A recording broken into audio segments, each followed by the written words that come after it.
ఆంధ్రప్రదేశ్ ముఖ్యమంత్రి నారా చంద్రబాబు నాయుడు పుట్టినరోజు సందర్భంగా ఒకరోజు ముందే మేము పుట్టినరోజు కార్యక్రమాలు మొదలుపెట్టినాము.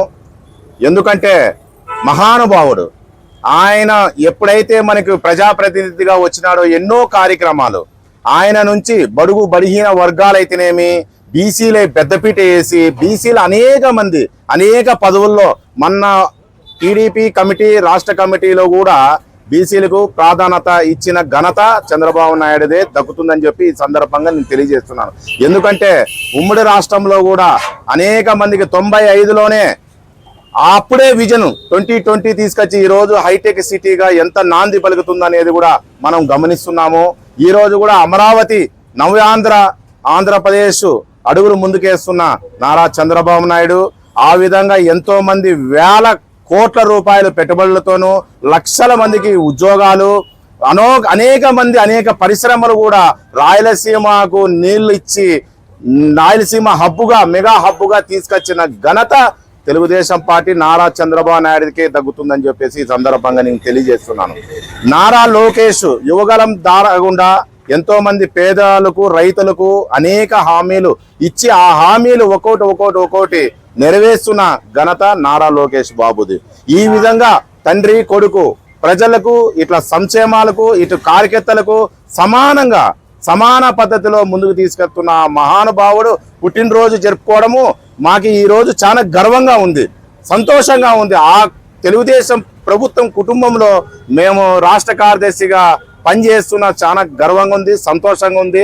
ఎందుకంటే ఒక అవినీతి లేని పరుడు, ఒక నిజాయితీతో ఎలాంటి ఫ్రాడ్ లేకోకుండా ఎలాంటి ఇబ్బంది కలుకోకుండా ఏ విధమైన మచ్చ లేని చంద్రుడుగా మచ్చ అనేది కూడా దూరం పెట్టేసి దాన్ని ముందుకు తీసుకుపోతున్న నారా చంద్రబాబు నాయుడికి ప్రత్యేకంగా పుట్టినరోజులు ఈరోజు ఒకరోజు ముందే మేము తెలుపుకుంటున్నాము. ఈ విధంగా ఎన్నో కార్యక్రమాలు ఆయన ఇంకా 10 రోజుల ముందే కాలువ శ్రీనివాసరావు కూడా ఎన్నో రకాలుగా ఆంధ్రప్రదేశ్లో 10 రోజుల ముందే ఆయన పుట్టినరోజు వేడుకలు ముందుకు పోతున్నాయి. ఇంకా 10 సంవత్సరాలు ఆయన సీఎంగానే కొనసాగాలి.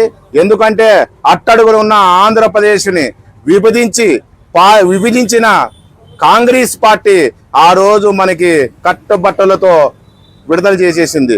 బస్సులో ఉండే ఆయన పరిపాలన చేసినాడు. ఈ రోజు ఆ 5 ఏళ్లలో 14-19 వరకు అనేక రకంగా డెవలప్మెంట్ చేసి దాదాపుగా 30,000 ఎకరాలు చిల్లర మనకు ల్యాండ్ పోలింగ్ తారకుండా ల్యాండ్ మనకి సేకరించినాడంటే ఆ ఘనత ఒక చంద్రబాబు నాయుడికే తగ్గుతుందని చెప్పేసి ఈ సందర్భంగా నేను తెలియజేస్తున్నాను.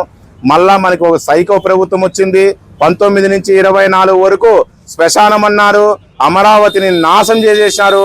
మళ్ళా ఇప్పుడు ఆయనే సీఎం అయ్యి ఈరోజు పరుగులు పట్టిస్తున్నాడు.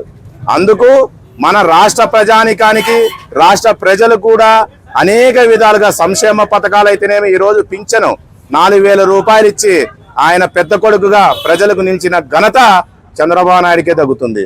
ఆ విధంగా ఇంకా 10 ఏళ్ళు మనం ఆయన పరిపాలన నిండు నూరేళ్లుగా ఆయనకి ఆ దేవునికి నేను ఎందుకు ప్రార్థిస్తున్నానంటే మన రాష్ట్రం బాగుపడాలన్నా, మన బడుగు బలహీన వర్గాలు బాగుపడాలన్నా, ఎస్టీ మైనార్టీలు బాగుపడాలన్నా ఆంధ్రప్రదేశ్కి సీఎంగా చంద్రబాబు నాయుడు ఇంకా 10 సంవత్సరాలు కూడా ఆయనే ఉంటే మన రాష్ట్రము పరుగులు ప్రపంచ పటంలో నంబర్ 1గా ఆంధ్రప్రదేశ్ తీర్చిదిద్దే రకంగా ఆయనతోనే సాధ్యమవుతుందని చెప్పేసి ఈరోజు నేను తెలియజేస్తున్నాను.